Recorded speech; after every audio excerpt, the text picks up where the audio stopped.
See, I'm not asking today. We are declaring today. We're doing what Elijah did.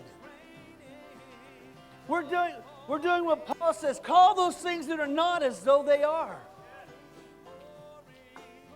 We are not paupers. We are not servants. We are sons. Sons of the Most High. God is for you, not against you. So in the name of Jesus, I pray restoration. Restoration in the name of Jesus Christ. Where the thief has come and he's robbed, he's killed, and he's destroyed. Payback is abundance of life for God's people. That he is caught. And there must be restoration take place for the lives of God's people.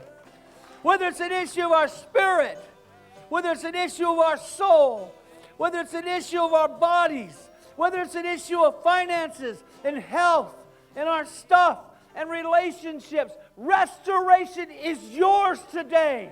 And this is what I want you to do. I want you to say, give it back. Give it back. Give it back. In the name of Jesus. Send your rain.